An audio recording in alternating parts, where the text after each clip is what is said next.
कल बताए थे। कल क्या बताए थे? ड्रॉबैक बता रहे थे रदरफोर्ड एटॉमिक मॉडल का। हाँ हाँ। ड्रॉबैक में हम ये बताए थे कि लॉ ऑफ इलेक्ट्रोडायनामिक्स का कॉन्सेप्ट। लॉ ऑफ इलेक्ट्रोडायनामिक्स ये है, अगर कोई पार्टिकल, अगर कोई चार्ज्ड पार्टिकल रुका हुआ है, बात नहीं, अब बात नहीं। अगर कोई चार्ज्ड पार्टिकल रुका हुआ है तो प्रोड्यूस करेगा क्या? Electric field. कोई भी चार्ज्ड पार्टिकल अगर रुका हुआ है तो प्रोड्यूस करेगा इलेक्ट्रिक फील्ड। और अगर चार्ज्ड पार्टिकल यूनिफॉर्म मोशन में है तो प्रोड्यूस करेगा मैग्नेटिक फील्ड। और अगर चार्ज्ड पार्टिकल एक्सेलरेटेड मोशन में है तो इलेक्ट्रोमैग्नेटिक रेडिएशन। ठीक है, मैंने एनर्जी रेडिएट करेगा, एनर्जी रेडिएट करेगा।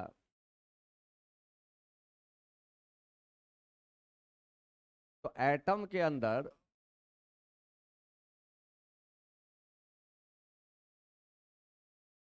Drawback of Rutherford atomic,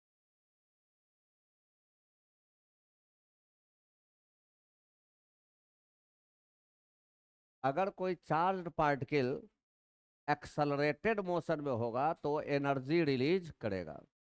energy किसके रूप में रिलीज करेगा? इलेक्ट्रोमैग्नेटिक रेडिएशन के रूप। और इसके बारे में हम बताए थे कि इलेक्ट्रॉन जो है, इलेक्ट्रॉन तो सर्कुलर पाथ पर चल रहा है। इलेक्ट्रॉन सर्कुलर पाथ पर चल रहा है। रदरफोर्ड क्या कहा था कि इलेक्ट्रॉन न्यूक्लियस के चारों तरफ सर्कुलर पाथ पर मोशन कर रहा है। तो न्यूक्लियस के चारों तरफ अगर इलेक्ट्रॉन सर्कुलर पाथ पर चल रहा है तो सर्कुलर पाथ पर चलने के दौरान उस इलेक्ट्रॉन के वेलोसिटी का डायरेक्शन तो बदल रहा है। और वेलोसिटी क्या होता है? Vector quantity. उसका डायरेक्शन बदल रहा है तो इसका मतलब वेलोसिटी बदल रहा है।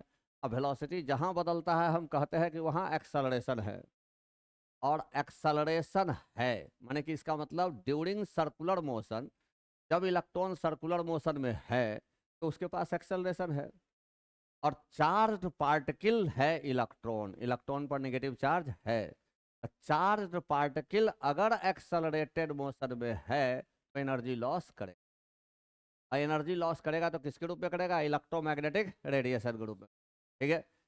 और अगर एनर्जी लॉस करेगा तो निश्चित रूप से अगर ये यहाँ से चलना शुरू किया, यहाँ से चलना शुरू किया, सर्कुलर पाथ पर चल रहा है, तो चलते चलते फिर यहाँ पर नहीं आएगा।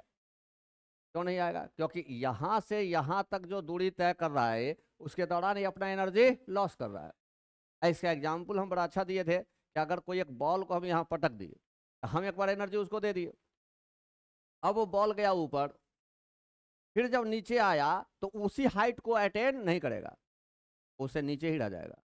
फिर नीचे आया, फिर नीचे ही रह जाएगा, फिर नीचे आया।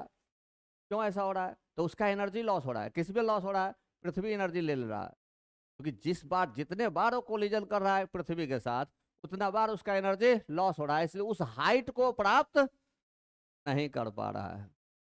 तो इसलिए न्यूक्लियस से जितने दूरी पर वो इलेक्ट्रॉन चलना शुरू किया था, जैसे ये न्यूक्लियस है, इतने दूरी से वो चलना शुरू किया था, चलते चलते वो एनर्जी लॉस कर रहा है। क्यों लॉस कर रहा है? क्योंकि इलेक्ट्रॉन पर चार्ज है और वो सर्कुलर मोशन कर रहा है। सर्कुलर मोशन करने का मतलब है कि उसके मोशन में एक्सेलरेशन है। मोशन में एक्सेलरेशन है। एक्सेलरेशन होने का मतलब क्या? क्यों एक्सेलरेशन है? तो वेलोसिटी बदल रहा है। क्यों बदल रहा है? तो वेलोसिटी का डायरेक्शन बदल रहा है।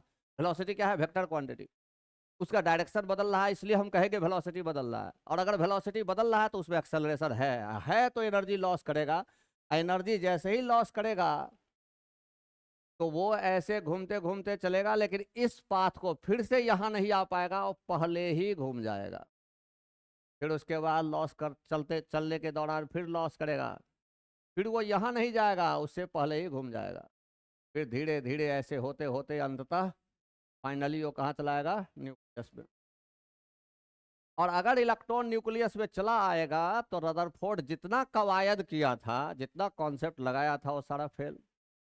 कि एटम अनस्टेबल हो जाएगा। जैसे ही इलेक्ट्रॉन न्यूक्लियस में चला आया तो इलेक्ट्रॉन के न्यूक्लियस में आने का मतलब हुआ कि निगेटिव चार्ज पॉजिटिव चार्ज के कांटेक्ट में आ गया, और अगर निगेटिव चार्ज और पॉजिटिव चार्ज कांटेक्ट में आएगा तो रेडिएशन होगा, एटम समाप्त हो जाएगा, एटम समाप्त हो जाएगा। क्योंकि एटम तो समाप्त होता नहीं, एटम तो स्टेबल है, एटम है तभी इस दुनिया का सारा चीज है। इसका मतलब है कि रदरफोर्ड ने अपने मॉडल में बहुत बातों का ध्यान रखा, लेकिन लॉ ऑफ इलेक्ट्रोडायनामिक्स का ध्यान नहीं रखा। मैंने रदरफोर्ड के एटॉमिक मॉडल में अभी सुधार करने की आवश्यकता है। इस बात को हम लिख लेते हैं। अकॉर्डिंग टू, लिखते चलिए, according to law of electrodynamics, law of electrodynamics, whenever any charged particle, whenever any charged particle is in accelerated motion, whenever any charged particle is in accelerated motion, then it lose energy in the form of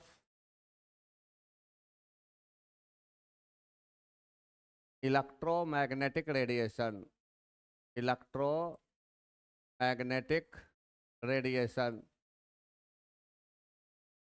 electromagnetic radiation, EMR, या उसको हम light बोलते हैं।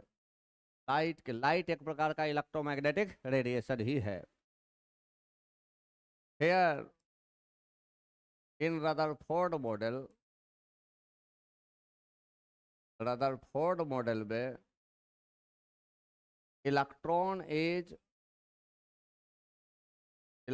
Is in circular motion, electron is in circular motion which is already an accelerated motion, which is already an accelerated motion. Here in Rutherford model electron is circular motion. Rutherford model में electron क्या है? Circular motion में। Rutherford model क्या कहता है कि electron nucleus के चारों तरफ सर्कुलर पाथ पर चक्कर लगा रहा है। सर्कुलर मोशन हमेशा एक्सेलरेटेड मोशन होगा। क्यों? क्योंकि उसके वेलोसिटी का डायरेक्शन बदलता रहता है। ठीक है, डायरेक्शन कांस्टेंट नहीं होता है। अब वेलोसिटी क्या होता है? Vector quantity. वेक्टर का डायरेक्शन बदले या मैग्नीट्यूड बदले, हम कहेंगे कि वेक्टर बदल रहा है। अगर वेलोसिटी बदल रहा है तो उसमें एक्सेलरेशन है, क्योंकि एक्सेलरेशन बराबर होता है चेंज इन वेलोसिटी बटा टाइम इंटरवल। ठीक है, it means that it should lose energy and finally it should go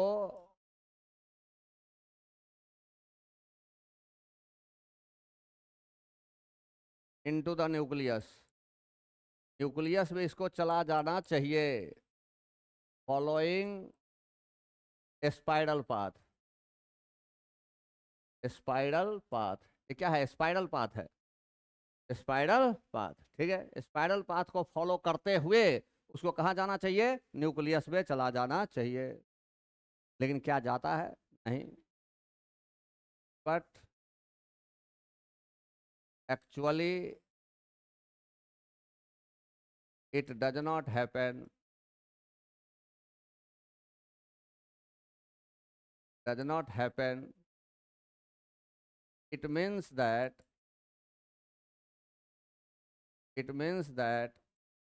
Rutherford atomic model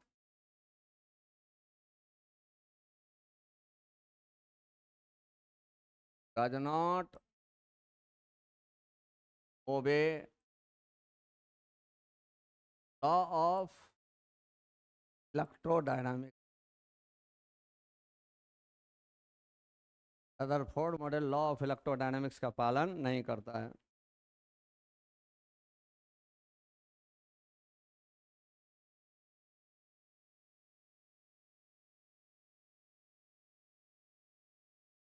Rutherford model law of electrodynamics का पालन नहीं।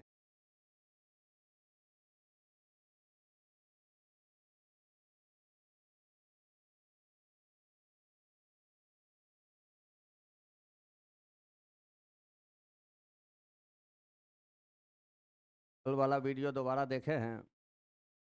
अब वो आ गया होगा, देखे हैं आप?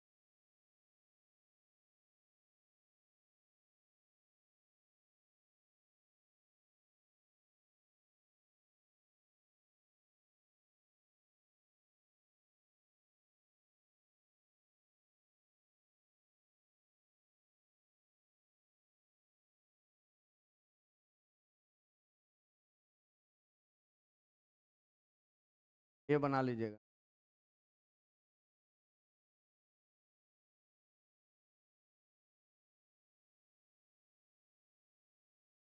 इस चैप्टर का न्यूमेरिकल का पॉइंट कल के क्लास से ही शुरू हुआ, ठीक है?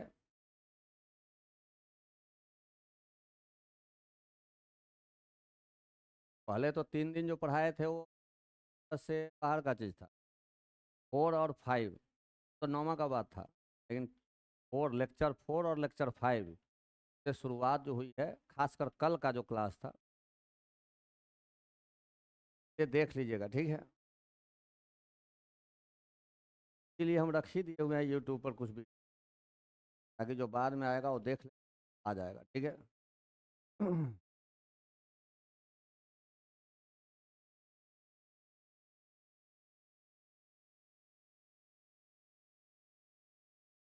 हो गया।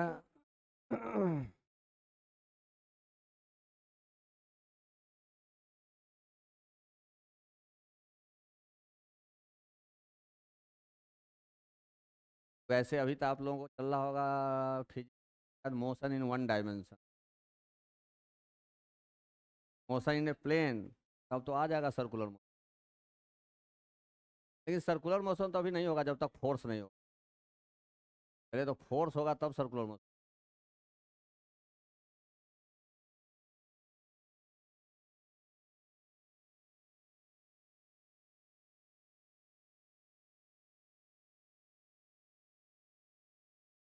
सर्कुलर मोशन क्या है?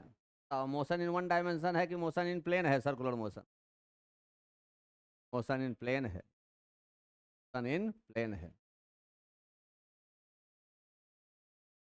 और तू अगर गाड़ी चला रहा है सीधा एक दिशा में तो वो क्या हो गया? मोशन इन वन डायमेंशन कहते हैं मोशन।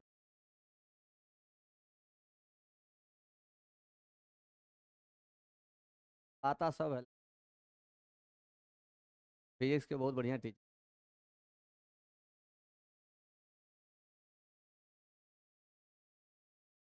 बायोलॉजी नहीं आता हमको, बायोलॉजी के हम बहुत कमजोर विद्यार्थी थे, बायोलॉजी हमको नहीं आता है। हो गया, हो गया, ठीक है। लो ना, इसमें तो रुकना क्या है, फिर आ जाएगा। आ गया, यही तो इसमें सुविधा है।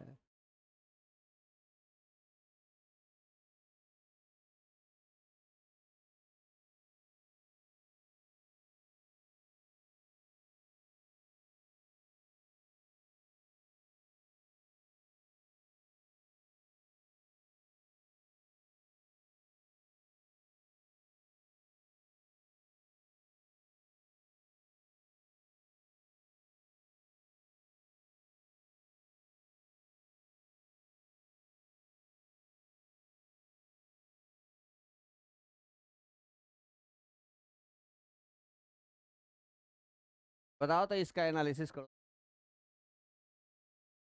डिस्प्लेसमेंट वर्सेस टाइम का ग्राफ है, इसका एनालिसिस करो।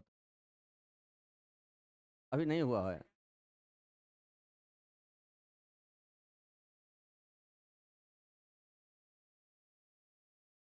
जब पढ़ लेना तो हमको कहना।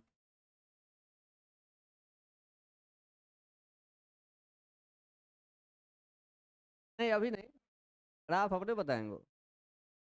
जब बताएंगे तो अपने बताएंगे ग्राफ, अभी पूछने की जरूरत है नहीं।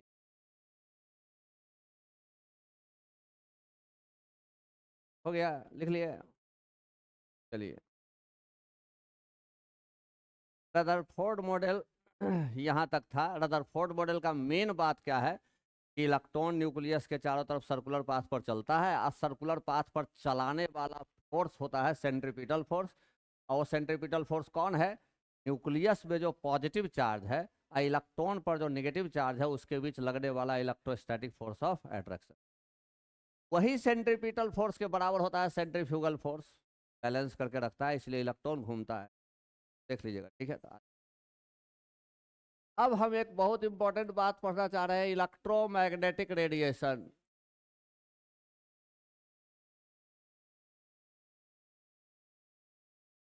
इलेक्ट्रोमैग्नेटिक रेडिएशन, इसको अभी के बाद हम शॉर्ट लिखेंगे AEMR, इलेक्ट्रोमैग्नेटिक रेडिएशन। लाइट होता है, लाइट आपको 12th में पढ़ना है, कुछ 10वां में भी पढ़ना था।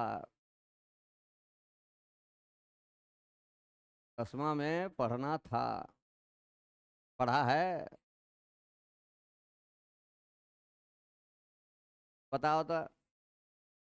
रेयर मीडियम से लाइट डेंसर मीडियम में आता है तो क्या होता है? किधर बेंड करता है? Towards the normal. और डेंसर से रेयर में जाता है तो क्यों होता है?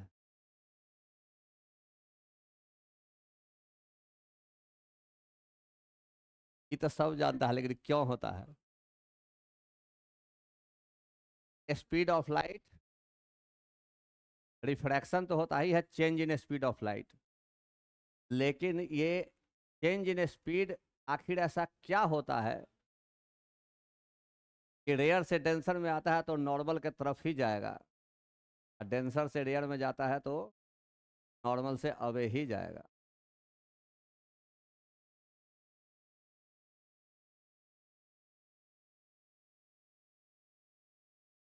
नहीं, ये ICSE में भी नहीं होगा। जब 12th में पढ़ेगा तो हमको याद दिलाना। इसका एक मैथमेटिशियन था, फर्मेट।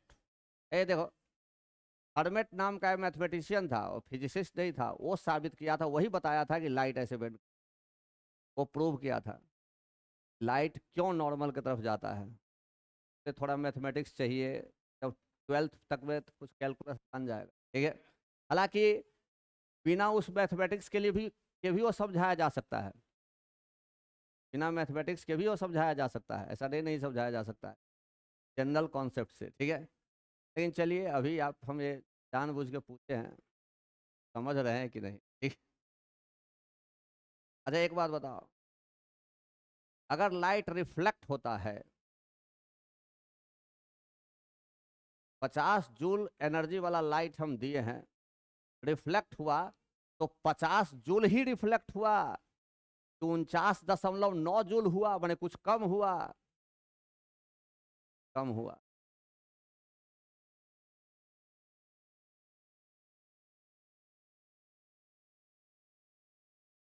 अच्छा, एक और बात बताओ, कोई आदमी जब कभी बोले होंगे, शायद बताए होंगे, नहीं बताए होंगे तो अभी यहाँ हम बोल रहे हैं, और उड़ लगा भी हुआ है, तो कुछ अगल बगल का आदमी सुन रहा होगा, पड़ोसी का पढ़ने वाला बच्चा को तो सबको हिस्ट्री आ गया होगा, ठीक है। सुनाई दे रहा है साउंड? जैसे घर में जाता होगा यहाँ के बाद तो भूख लगा रहता है, सबसे पहले देखता होगा किचन की तरफ, और माए का मुंह देखता होगा कि भाई पिटायल है, भाग गया, बनेगा तब ना तुरंत दे तू खाना। तो तू जैसे कहीं बैठा है कोना, एक बार आवाज लगाते है फलाना आ जाओ खाना बन गया, तुरंत पहुंच जाता है, हरी छिपली लेके। लेकिन एक बात बताओ, लाइट अगर एक घर में जलाया, घर बंद है, तो लाइट दूसरे एक घर में नहीं जाता है? जाता है, हर घर में लाइट जलाना पड़ता। जैसे हम यहाँ एक बार बोले थे, पूरा बिल्डिंग में आवाज सुनाई दे रहा है, एक ही जगह खड़ा होकर बोलने की जरूरत है। एक बार बोलेगे फलाना इधर आओ, आ जाएगा, कहीं भी होगा। लेकिन बल्ब यहाँ तक 4-5 को जलाए हुए हैं, तो एक जगह वो लाइट नहीं है, उसी घर में नहीं है, ऐसा क्यों?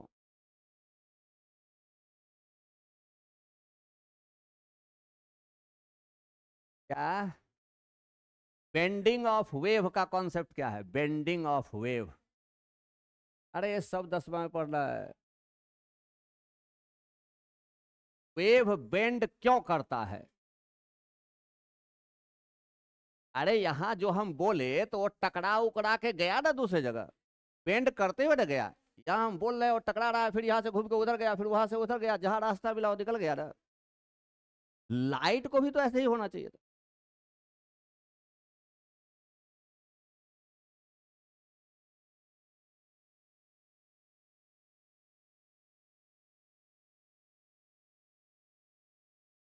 हाँ ठीक। शाइनिंग सरफेस से क्या मतलब हुआ? नहीं, रफ सरफेस पर भी लाइट जाएगा तो रिफ्लेक्ट होगा।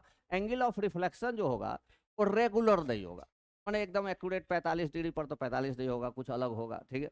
रफ सरफेस पर भी तो लाइट रिफ्लेक्ट करेगा, ऐसा थोड़ी। पॉलिश सरफेस पर रहेगा तो थोड़ा रिफ्लेक्शन ज्यादा होगा, एंगल ऑफ रिफ्लेक्शन कंटिन्यूअस मिलेगा, ठीक। बेंडिंग ऑफ वेव का कॉन्सेप्ट है, बेंड कब करता है वेव, उसका कॉन्सेप्ट है कि वेव का जितना एम्पलीट्यूड होगा, अगर ये जितना वेवलेंथ होगा उतना ही मोटाई का, अगर आपका वाल हो या आपका एक किवाड़ हो, सब एक घर में लाइट जलाएगा तो सब घर में लाइट बेंड कर जाएगा। अभी लाइट वेव बेंड नहीं कर पा रहा है, क्या है? इसकी मोटाई जो है वो लाइट के वेवलेंथ से बहुत ज्यादा है, तो ऐसा घर जो बनाएगा तो हवा में उड़ जाएगा। आंधी एक बार आएगी घर साफ। तो इस पर भी काम चल रहा है कि ऐसा मटेरियल दिया जाए जो मटेरियल से बिजली का सेव हो, इलेक्ट्रिसिटी हो, ठीक है। एक एक घर में लाइट जलाएगा तो पूरा घर में लाइट। अभी तक वो मटेरियल नहीं बना, मटेरियल साइंस कौन बनाता है? तो केमिस्ट्री।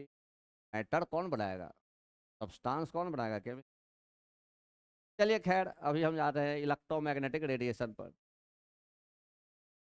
हम कुछ बातें पूछकर आपको ये बताने की कोशिश की है कि गहराई बहुत है। आप लोग जो 10th क्लास में या 11th 12th में जो लोग करता है, जेई और नीट और जनरल एजुकेशन में यही बेसिक फर्क है कि वो जो आदमी करने की कोशिश करता है वो हर बात को समझने की कोशिश का क्वेश्चन बनेगा। क्वेश्चन कहीं आता है थोड़ी खरीदा के, जब जिससे क्लियर है वो सब बने। 9 10 साधारण थोड़ी है, साधारण बना दिया हुआ है लोग। चलिए आते हैं अब इलेक्ट्रोमैग्नेटिक रेडिएशन, एक्चुअली यही लाइट है, लेकिन हम इसका भी दूसरा रूप पढ़ेंगे। इलेक्ट्रोमैग्नेटिक रेडिएशन क्या है? इलेक्ट्रिक फील्ड, हम लोग पढ़ लिए हैं इलेक्ट्रिक फील्ड। इलेक्ट्रिक फील्ड और मैग्नेटिक फील्ड। मैग्नेटिक फील्ड का डायरेक्शन होता है from north pole to, electric field का डायरेक्शन होता है फ्रॉम पॉजिटिव चार्ज टू, ठीक है, from positive charge to negative charge. Electric field और मैग्नेटिक फील्ड को एक दूसरे पर परपेंडिकुलर रखिए। ये मान लेते हैं इलेक्ट्रिक फील्ड है और ये है मैग्नेटिक फील्ड। इसको हम टू एंड फ्रो मोशन करा रहे हैं। टू एंड फ्रो मोशन का मतलब क्या हुआ है? आगे पीछे, आगे पीछे, आगे पीछे करा रहे हैं। टू एंड फ्रो मोशन जब कराएंगे तो इस दोनों के प्लेन के परपेंडिकुलर डायरेक्शन में, दोनों के प्लेन के परपेंडिकुलर डायरेक्शन में एक वेव चलना शुरू करेगा। इस पेन के दिशा में एक वेव चलना शुरू करेगा, वेव प्रोपागेट होगा। वेव अरे बुझाई जो कहती है सांप है कि देख इधर, ये इलेक्ट्रिक फील्ड है, ये मैग्नेटिक फील्ड है, दोनों को परपेंडिकुलर रखना है और दोनों को हम टू एंड फ्रो मोशन करा रहे हैं। तो दोनों के प्लेन के परपेंडिकुलर डायरेक्शन ये हुआ, या नहीं तो अंदर जा रहा है। ये दोनों डायरेक्शन जो है इधर वाला या इधर वाला, ये दोनों, इस दोनों पर क्या है? परपेंडिकुलर है। एक वेव प्रोपागेट करता है, वर्ड हम क्या बोल रहे हैं? प्रोपागेट करना माने बढ़ना, या ऐसे हमारे भाषा में समझिए, अपने भाषा में चलना शुरू करता है। वेव प्रोपागेट किया मतलब वेव बना, that wave is called electromagnetic wave या इलेक्ट्रोमैग्नेटिक रेडिएशन। जब इलेक्ट्रिक फील्ड और मैग्नेटिक फील्ड को परपेंडिकुलरली रखते हैं माने एक दूसरे पर परपेंडिकुलर रखते हैं और दोनों को हम टू एंड फ्रो मोशन कराते हैं, तो दोनों के प्लेन के नॉर्मल डायरेक्शन में एक वेव प्रोपागेट करता है। प्रोपागेशन मतलब वेव का बनना। वो वेव जो प्रोपागेट करता है वो किस दिशा में करता है, तो दोनों के प्लेन के परपेंडिकुलर डायरेक्शन में। पर ये डायरेक्शन जो है इस पर भी परपेंडिकुलर है और इस पर भी, इस डायरेक्शन में या इस डायरेक्शन में वेव प्रोपागेट करना शुरू करता है, जिसको कहते हैं इलेक्ट्रोमैग्नेटिक वेव या इलेक्ट्रोमैग्नेटिक रेडिएशन, एक तरीका। लेकिन ये तो हम बड़ा अच्छा अपना हाथ दूर परपेंडिकुलर रख दिए, लेकिन एक्चुअली तो आपको साइंटिफिकली समझना होगा। साइंटिफिकली क्या है, मान लो ये दो प्लेट लिए, एक प्लेट पर पॉजिटिव चार्ज रख दिए और दूसरे प्लेट पर नेगेटिव चार्ज।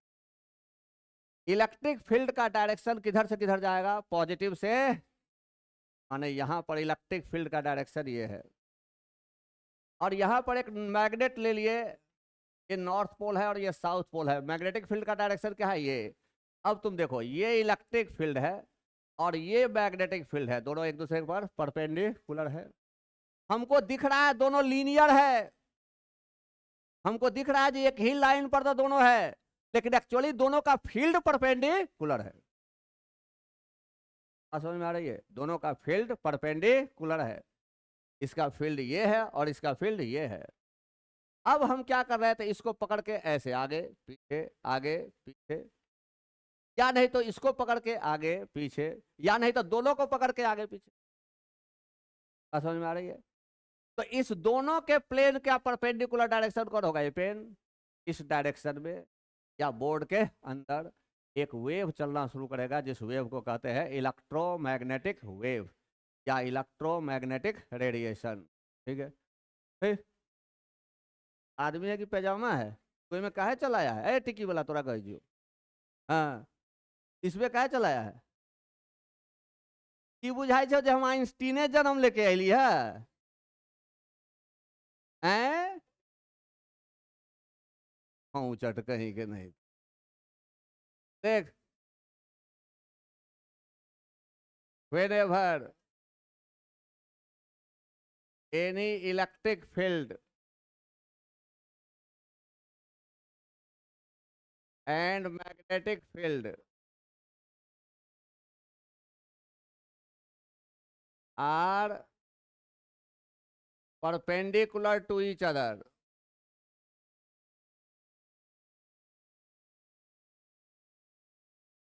पता नहीं है जो हमसे लोग बात करता है, हम समझते हैं किसको हम रख देंगे इसमें तो समझ जाए। तो अभी पड़ा है गांव में खिचड़ी खा के, तो अभी समय लगेगा इस लेवल पर आने में। जी सब डेली है तो पकड़ लिया। Whenever any electric field and magnetic field are perpendicular to each other and, हाँ ये साइन परपेंडिकुलर का है, परपेंडिकुलर है साइन होता है, आर लिख दिए, परपेंडिकुलर हो गया। ठीक है, perpendicular to each other and they are in to and fro motion, आगे पीछे मोशन करा रहे हैं। ठीक है, to and fro motion, then a wave propagates, then a wave propagates माने बढ़ना शुरू करता है in a direction, in a direction normal to the, normal का भी मतलब क्या होता है, perpendicular, normal to the plane of electric and magnetic field, electric and magnetic field, normal to the plane of electric and magnetic field called electromagnetic wave or electromagnetic radiation, electromagnetic wave or electromagnetic radiation।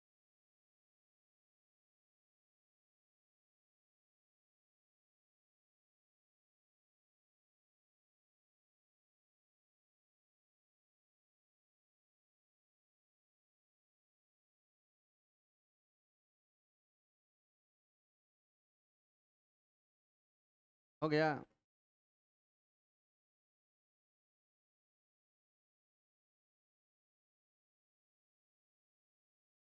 हाँ ये बना लीजिए ना, ये रहना चाहिए। ये हमारा है इलेक्ट्रिक फील्ड का डायरेक्शन। ये हमारा किसका डायरेक्शन है? इलेक्ट्रिक फील्ड का डायरेक्शन। ये हमारा है मैग्नेटिक फील्ड का डायरेक्शन।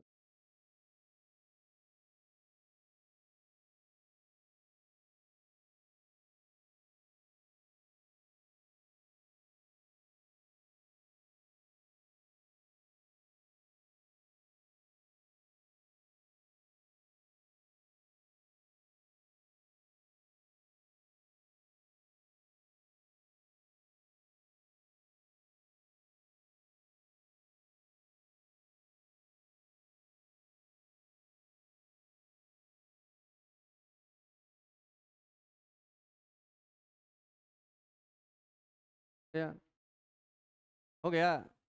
अब देखो, ये हमारा हुआ इसका बेसिक बात, कि जब इलेक्ट्रिक फील्ड और मैग्नेटिक फील्ड को एक दूसरे पर परपेंडिकुलर रखेंगे और दोनों को टू एंड फ्रो मोशन कराएंगे, दोनों को टू एंड फ्रो मोशन कराएंगे, तो इस डायरेक्शन में एक वेव चलना शुरू करेगा, जिसको कहते हैं इलेक्ट्रोमैग्नेटिक वेव या इलेक्ट्रोमैग्नेटिक रेडिएशन।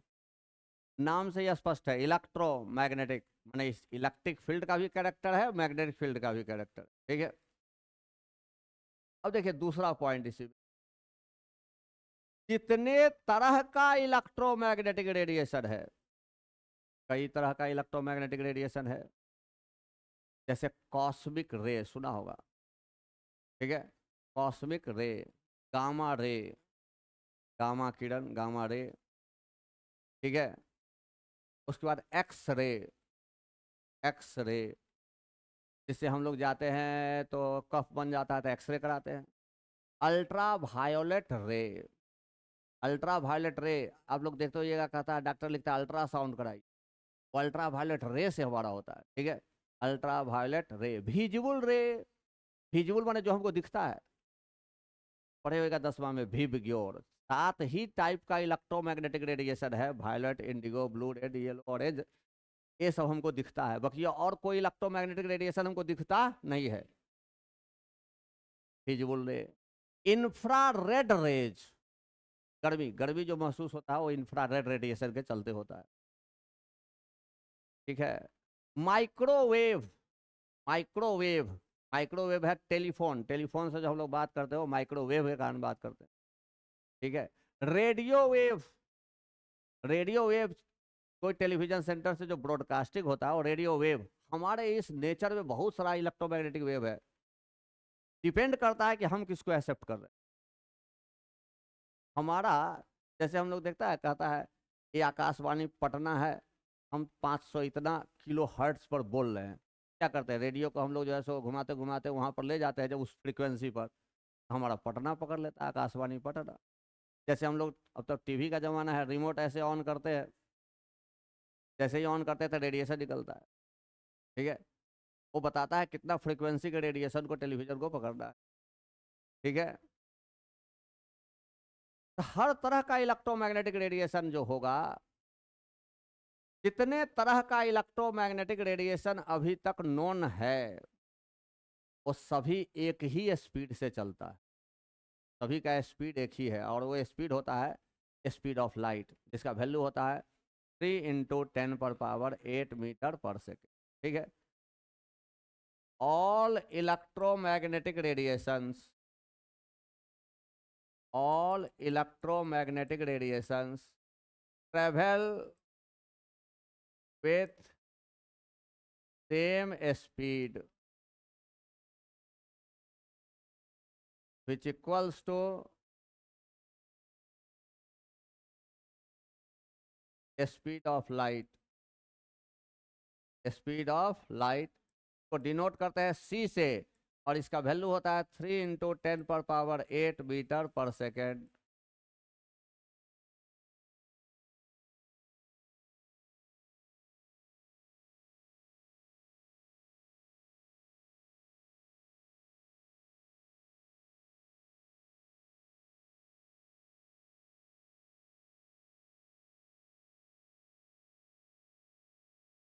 तो जितने तरह का इलेक्ट्रोमैग्नेटिक रेडिएशन है सभी का स्पीड सेम, और वो स्पीड कितना के बराबर होगा? 3 × 10⁻⁸ मीटर पर सेकेंड के बराबर होगा। हर एक इलेक्ट्रोमैग्नेटिक रेडिएशन का स्पीड सेम होगा और वो किसके बराबर होगा? 3 × 10⁻⁸ मीटर पर सेकेंड के बराबर होगा। ठीक है। अब तीसरा पॉइंट,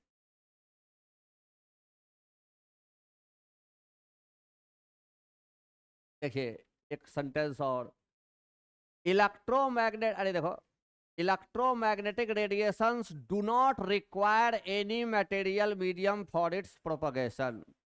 देखिए अभी जो अब इस चैप्टर से जो है एक एक सेंटेंस का बारीकी को समझना होगा, न्यूमेरिकल बन जाएगा। हम कह रहे चुप, बात नहीं। Electromagnetic radiations do not require any material medium for its propagation. इस सेंटेंस का मतलब क्या?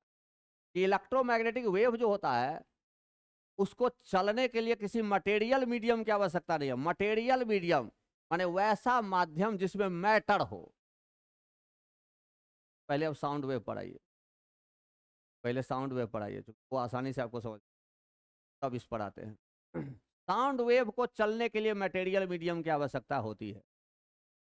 आप लोगों को एनसीईआरटी में एक एक्सपेरिमेंट, बेल जार एक्सपेरिमेंट करके दिया होगा, आईसीएसई वाले को भी, बेल जार एक्सपेरिमेंट, और दिखाया होगा कि भैया एगो हेसल लो और वहां से एयर निकाल दो पूरे, और उसमें एक घंटी लगा दो, घंटी का स्विच बाहर कर दो, ऑन करेगा, घंटी का आवाज किसी को नहीं देगा। क्या है? मीडियम में कुछ है ही नहीं, वैक्यूम है। इलेक्ट्रोमैग्नेटिक साउंड वेव चलता कैसे है? साउंड वेव एक जगह से दूसरे जगह कैसे जा रहा है? मटेरियल मीडियम के थ्रू। मटेरियल मीडियम के थ्रू क्यों जा रहा है? क्योंकि साउंड वेव बनता है कंप्रेशन और रेयर फ्रैक्शन से। कंप्रेशन और रेयर फ्रैक्शन, जैसे हम यहां बोल रहे हैं तो हम क्या दे रहे हैं? एनर्जी। हमारे अंदर एनर्जी है, वो एनर्जी आप बोल रहे हैं, कोई भी बोल रहा है, वो एनर्जी हम दे रहे हैं। किसको दिया? हमारे मुंह से जस्ट एनर्जी जो निकला वो यहाँ जो एयर है उसको मिला, एनर्जी मिला। ध्यान दीजिए, यहाँ ये एयर का मॉलिक्यूल्स दबा। अब क्या हुआ? फिर ये रेयर फ्रैक्शन किया। अब ये एनर्जी, ये मॉलिक्यूल किसको ट्रांसफर कर दिया? बगल वाले को। अब ये दबा, कंप्रेशन, फिर रेयर फ्रैक्शन हो गया, फिर एनर्जी ट्रांसफर हो गया बगल वाले मॉलिक्यूल को। इस प्रकार यहीं पर कंप्रेशन होता है और यहीं पर रेयर फ्रैक्शन होता है। बात समझ में आ रही है? जब यहां कंप्रेशन हुआ, हमारा एनर्जी लिया, रेयर फ्रैक्शन हुआ, अब ये हमारा एनर्जी, ये मॉलिक्यूल ट्रांसफर कर दिया अपने पड़ोसी को। बात समझ में आ रही है? ऐसे कंप्रेशन रेयर फ्रैक्शन करते करते यहां से वहां तक गया, वहां गया, उधर गया। एक डिस्टेंस के बाद सुनाई देना बंद हो जाता। मतलब वो एनर्जी जो ट्रांसफर हो रहा है, तो वो एनर्जी धीरे धीरे दूसरा एनर्जी तो ले रहा है ना भाई। जैसे हम एक बॉल को पटक दिए तो एनर्जी तो ले रहा है, धीरे धीरे वो एनर्जी तो पूरा दूसरे पार्टिकल में चला गया। तो इसलिए एक डिस्टेंस के बाद हमारा आवाज सुनाई देना बंद कर दो। ठीक है? तो साउंड वेव क्योंकि एक जगह से दूसरे जगह जो चलता है, यहाँ यहाँ साउंड वेव जो एक जगह से दूसरे जगह चलता है, वो किसके कारण चलता है? एयर में जो पार्टिकल है उसके कंप्रेशन और रेयर फ्रैक्शन, हिंदी में संपीड़न कंप्रेशन को कहते हैं, पीड़लन रेयर फ्रैक्शन को कहते हैं। ठीक है? Compression rarefaction, compression rarefaction, compression rarefaction, energy transfer हो रहा है। इस प्रकार साउंड वेव एक जगह से दूसरे जगह पर जाता है। तो साउंड वेव को चलने के लिए मैटर चाहिए, जो कि कंप्रेशन किसका होगा? मैटर का, पार्टिकल का। पार्टिकल कौन है? मॉलिक्यूल्स। यही कारण है कि आप जानते होइएगा कि सॉलिड में सबसे ज्यादा साउंड वेव का वेलोसिटी स्पीड होता है। कारण कि सॉलिड में पार्टिकल्स एक दूसरे के बहुत करीब रहते हैं, एनर्जी ट्रांसफर फास्ट होगा। लिक्विड में पार्टिकल्स थोड़ा दूर रहते हैं, इसलिए एनर्जी ट्रांसफर स्लो होगा। इसलिए सॉलिड के तुलना में साउंड वेव का स्पीड लिक्विड में कम होगा। गैस में पार्टिकल्स बहुत दूर दूर रहता है, इसलिए साउंड वेव का स्पीड गैस में सबसे कम। और तो हम बहुत निकाले होइएगा, या आपको याद कराया होगा, 332 मीटर पर सेकेंड होता है एयर में साउंड वेव का स्पीड। ठीक है? और वही लोहा में निकालेगा तो 5000 मीटर पर सेकेंड हो जाएगा। ठीक है? तो निकालने का तरीका है, ये सब बात आप लोग 11 12 में पढ़िएगा, ये सब काम करना है, ठीक है। कैसे सोचेंगे, निकालेंगे कैसे, निकाल कैसे लिया 332 मीटर पर सेकेंड, निकाला होगा ना, आपको भी करना है। साउंड वेव को चलने के लिए मटेरियल मीडियम की आवश्यकता है। जहां मैटर नहीं होगा साउंड एक जगह से दूसरी जगह नहीं जाएगा, कोई बोलता रह जाएगा, दूसरे को सुनाई नहीं देगा। लेकिन लाइट या इलेक्ट्रोमैग्नेटिक रेडिएशन को चलने के लिए मटेरियल मीडियम की आवश्यकता नहीं। अगर यहाँ वैक्यूम भी है तो लाइट एक जगह से दूसरी जगह जाएगा, लाइट ट्रेवल करेगा। यही लाइन हम लिखना चाह रहे हैं कि electromagnetic radiation do not require any material medium for its propagation. Electromagnetic radiation एक जगह से दूसरी जगह को जाने के लिए उसके लिए कोई मटेरियल मीडियम की आवश्यकता नहीं, ठीक है। Electromagnetic radiation do not require any material medium for its propagation.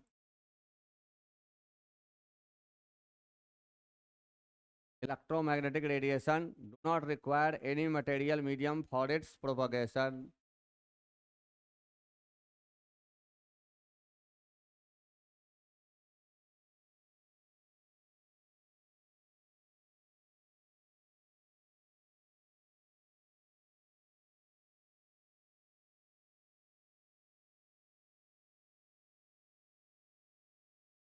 हो गया है। अगला सवाल हम पूछ रहे हैं तुरंत, देखो इतना ही कॉन्सेप्ट से सवाल पूछ दिया। पूछ रहे हैं कि during propagation of wave particles travel, statement true है या फॉल्स है? During propagation of wave, line को सुनिए, पार्टिकल्स ट्रेवल, ट्रू है या फॉल्स है? फॉल्स। पार्टिकल, यहां का पार्टिकल यही रह रहा है, कंप्रेशन, यहीं पर और एयर फ्रैक्शन हो रहा है। यहां से वहां पार्टिकल नहीं जा रहा है, एनर्जी ट्रेवल कर रहा है। कौन ट्रेवल कर रहा है? एनर्जी। इसका एक एग्जाम्पल आप लोगों की किताब में दिया होगा 10वां में, कि एक पत्थर मारो पानी में तो पानी का वेव जनरेट होगा। कैसे? पार्टिकल्स ऊपर, वही पार्टिकल्स नीचे। देखो कैसे होता है, देखो तो एनर्जी दिया। फिजिक्स है, फिजिक्स बहुत इंपॉर्टेंट चीज है। आप ये फिजिकल केमिस्ट्री है, हम फिजिक्स से भाग नहीं सकते। फिजिक्स से भागेंगे तो आपको सवाल नहीं बनेगा, तो हमको उसको समझाना हो, ठीक है। भले ही आपको 12th में पढ़ना हो या कुछ हो, लेकिन हमको इतना समझाना होगा जो इसका न्यूमेरिकल बन जाए, ठीक है। जैसे आपको हम एनर्जी, आपने दिया पत्थर मारा पानी में, एनर्जी कौन दिया है? आपने दिया। अगर आप नहीं भी दिया है तब भी एनर्जी उसमें है। तू कहेगा हम फेंकेंगे नहीं सर, हम सीधे ड्रॉप कर देंगे, हम कहाँ एनर्जी दिए? अरे दिया कैसे नहीं दिए, पता था कैसे दिए? सोच रहा है? हम बॉल को उठाए, एक पत्थर को और यहाँ ड्रॉप कर दिया। कोई आदमी कहेगा कि एनर्जी इसमें हम, लेकिन एनर्जी तो हम ही दिए हैं। काहे दिए है? वो पत्थर तो नीचे था, उसको उठाने में हमने जो काम किया वो काम एनर्जी के रूप में उसमें स्टोर हो गया, और उसको ड्रॉप कर दिए, वो एनर्जी कन्वर्ट हो गया किसमें? काइनेटिक एनर्जी में। वो मिल गया किसको? पानी के मॉलिक्यूल को। जस्ट जहां वो पटकाया वहां का मॉलिक्यूल्स ऊपर उठा, एनर्जी लेके। और से समझिए, मान लेते हैं यहां पर कोई कागज रखा हुआ था, फिर वो नीचे आया, अब वो एनर्जी ट्रांसफर कर रहा है अपने पड़ोसी को, पड़ोसी मॉलिक्यूल्स ऊपर उठा, फिर नीचे आया, ट्रांसफर किया और पड़ोसी को, फिर ऊपर उठा। धीरे धीरे देखिएगा वो जो सर्किल टाइप का बनता है, वो धीरे धीरे इसका हाइट घटता जाता है, क्योंकि एनर्जी तो ट्रांसफर ऑल पार्टिकल को मिल रहा है ना। और धीरे धीरे एक समय के बाद वेव खत्म हो। यही कॉन्सेप्ट है साउंड वेव का, ठीक है। कि हम जब साउंड वेव बोल रहे हैं तो एनर्जी जो दिए तो कंप्रेस हुआ, फिर रेयर फैक्ट हुआ, एनर्जी पड़ोसी वाले पार्टिकल को मिल। आपको एक ही दिशा में नहीं मिल रहा, चारों दिशा में मिल रहा, हर तरफ मिल रहा है, हर तरफ का आदमी सुन रहा है हमारा बात। और धीरे धीरे एक समय के बाद वो एनर्जी खत्म हो जाएगा। एनर्जी खत्म कभी नहीं होता है, कन्वर्ट हो गया पोटेंशियल एनर्जी के रूप में। किसके रूप में कन्वर्ट हो गया? समझ में आ रहा बात? समझ में आ रहा बात? ठीक है। तो ये कोई भी wave, wave is actually energy. वो कागज को तो देखेगा वहीं पर ऊपर नीचे कर रहा होगा, वहां से दूसरी जगह वो कागज नहीं जाएगा, ठीक है। माने वो पार्टिकल आपका वहीं पर ऊपर नीचे कर रहा है, कंप्रेशन और रेयरफैक्शन हो रहा है। इससे ये क्वेश्चन में बोलेगा अगर कि क्या पार्टिकल ट्रेवल करता है? नहीं, वेव ट्रेवल करता है, ये एनर्जी ट्रेवल, ठीक है। तो electromagnetic radiations do not require any material medium for its propagation. ये बहुत बड़ा डिफरेंस है, साउंड वेव और इलेक्ट्रोमैग्नेटिक वेव में बहुत बड़ा डिफरेंस है।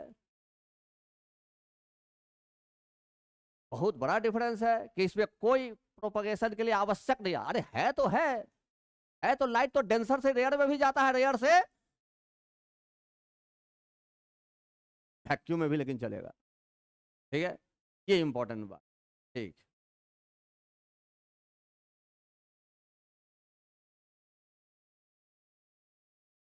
कैरेक्टरिस्टिक्स ऑफ इलेक्ट्रोमैग्नेटिक रेडिएशन जान लो, कल समझाए। अरे बहुत अस्थिर से समझाने का चीज है, कि लोग रटा रहता है केवल। ये पूरा फिजिक्स है, फिजिकल केमिस्ट्री इज फिजिक्स। इसलिए 9, 10, 8 सब क्लास क्यों बनाया गया है? हमको पता है कि उसकी गहराई में कमी रहती है, जब हम स्थिर से इस बात को समझाते हैं। इसलिए कहते हैं कि सवाल बन जाए, ठीक है। ये हमारा अपना विश्वास रहता है कि बन जाए, इतना माथा सबके पास है अभी। अब कैरेक्टरिस्टिक्स ऑफ वेव आप लोग खूब बढ़िया से देखे होइएगा, कि वेव ऐसा होता है, ये तो सब देखा होगा, ये सबको पता होगा। अरे है कि नहीं है? हैं? इसको क्या कहते हैं? क्रेस्ट। और इसको क्या कहते हैं? कफ। ये भी सबको पता है। अभी आपसे हम पूछ रहे हैं, साउंड वेव के रूप में पूछ रहे हैं, साउंड वेव में ये क्या है और ये क्या है?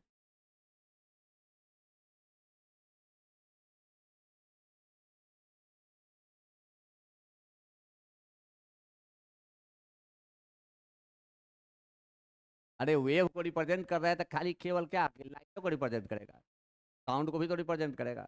डिफरेंट तरह का वेव है, सबको इसी तरीके से रिप्रेजेंट किया जाता है। This is the representation of all types of wave.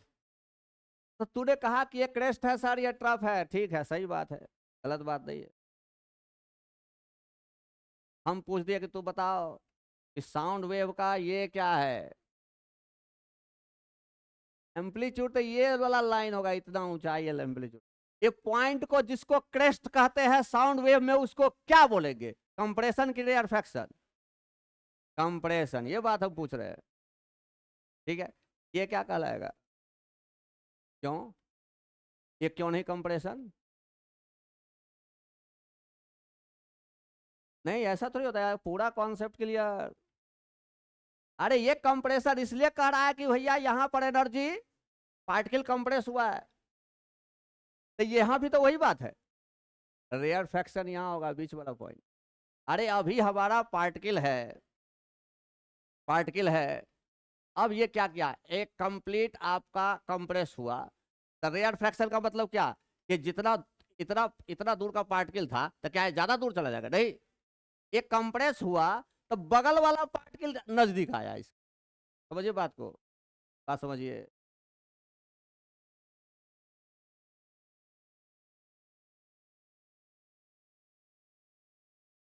ये कंप्रेस हो रहा है, बगल वाला पार्टिकल क्या है, जैसे ही ये कंप्रेस होगा तो बगल वाला पार्टिकल इसके बगल में आएगा। और जब रेयर फ्रैक्शन होगा, अब कंप्रेस होकर के यहाँ आया, अब ये यहाँ अपने ओरिजिनल पोजीशन पर जाएगा, बगल वाले को एनर्जी मिला, अब ये कंप्रेस हो। बात समझ में आ रही है? अरे जा रहा है माथा में कि नहीं जा रहा है? हैं? जा रहा है बात? तो रेयर फ्रैक्शन में तो ओरिजिनल पोजीशन में आ जाएगा। कंप्रेसर में एनर्जी बढ़ा और रेयर फ्रैक्शन में कहां चलाएगा? समझ में आ रहा है बात? इसलिए हम आपको अभी आज हम इतना फिजिक्स समझाए हैं कि आपको एहसास होना चाहिए कि फिजिक्स कैसे पढ़ना है, ठीक है, साथ साथ केमिस्ट्री कैसे पढ़ना है, ठीक है। अरे देख, केमिस्ट्री में तो इसका बड़ा आसान सा बात हमको बताना है। देख रहे, दो क्रेस्ट के बीच का दूरी को कहते हैं वेवलेंथ, दो ट्रफ के बीच का दूरी को कहते हैं वेवलेंथ। लेकिन वेवलेंथ केवल वही नहीं है, चुप रुक रहे, नाम सुनता, वेव लेंथ, नाम से स्पष्ट करो। वेव का लेंथ कहलाएगा वेवलेंथ। लगे जाओ, देख, नाम से स्पष्ट करो, वेव लेंथ, वेव का लेंथ। एक मिनट यहां देखो, तू जो पढ़ा हुआ है वो कितना फालतू चीज पढ़ा हुआ है, कैसे नहीं पढ़ा हुआ है ये हम बता दे रहे हैं। तू पढ़ा है कि यहां से यहां तक के बीच का दूरी कहलाएगा वेवलेंथ, तू पढ़ा हुआ है कि यहां के यहां तक के बीच का दूरी कहलाएगा वेवलेंथ। क्या ये वेव है? पहले तो ये तुमको समझना है कि वेव किसको कहेंगे, एक वेव किसको कहेंगे। पहले तो ये समझना है कि एक वेव किसको कहेंगे। वेव का ना लेंथ होगा, एक वेव कौन होगा, पहले तो ये समझना होगा। और तब तुमको डिसीजन करना उस होगा कि उस वेव का लेंथ क्या होगा, ठीक है। उस वेव का लेंथ क्या होगा, पहले तो ये सोचना होगा कि एक वेव किसको कहेंगे। एक वेव होगा, अरे यहां ध्यान दीजिए, छोड़ दो दुश्मन के भी। देख, यहां से गया क्रेस्ट, ये ट्रफ, यहां तक हुआ एक वेव, ये कहलाएगा वेवलेंथ। ये कहलाएगा वेवलेंथ। कहेगा कि सर जितना पढ़े तो सब गलती था क्या? नहीं, वो भी सही है। वेव का एक कंडीशन होता है, उस कंडीशन में, वो कंडीशन होता है कि जब वेव इन फेज हो, तो बात फिजिक्स में पढ़िएगा, उस कंडीशन में तो यहां से यहां तक का दूरी होता है, वही दूरी यहां से यहां तक का भी होता है। इसलिए डिफिनीशन आपको बता दिया गया कि दो लगातार क्रेस्ट के बीच का दूरी, ठीक है। आज जनरली 10वां तक में वही बात पढ़ना है, लेकिन 12th में जाके वो बात नहीं पढ़ना है, केवल केवल वही बात नहीं पढ़ना है, उसके साथ ये ऐसे सोचना सीखना है, ठीक है। इसलिए दो लगातार क्रेस्ट के बीच का दूरी वेवलेंथ होगा, सही बात है, गलत बात नहीं है। लेकिन वेव का एक कंडीशन आएगा जहां पर यह बात होगा, ठीक है। केमिस्ट्री के लिए तो उतना ही जरूरी है, दो वेव के बीच का दूरी, दो क्रेस्ट के बीच का दूरी वेवलेंथ, दो लगातार ट्रफ के बीच का दूरी वेवलेंथ। लेकिन एक्चुअली वेवलेंथ यहां से यहीं पर सवाल फंसाता है। इन लोगों के दिमाग में रटाया हुआ है लगातार क्रेस्ट के बीच का दूरी का वेवलेंथ। अब पूछ देगा λ/4 क्या होगा, पोजीशन दे देगा, पोजीशन दे देगा तुमको, ठीक है, ABCD, ठीक है। खैर, हमको अब कैरेक्टरिस्टिक्स ऑफ वेव पढ़ना है कल। कल तो रविवार है, हम तो जब ये सब पढ़ाने लगते हैं तो टाइम वाइम हमारे माथा पे से हट जाता है, ठीक है, वो सब हमारे माथा पे से निकल जाता है। समझ गया बात, कि कितना गहराई देना है वो हमारा मालूम है। अगला क्लास में हम इसका कैरेक्टरिस्टिक्स बताएंगे और उसका हर एक फॉर्मूला सवाल के लिए होगा, ठीक है। चलिए, चाहिए आज बहुत माथा आप लोगों का खपाए।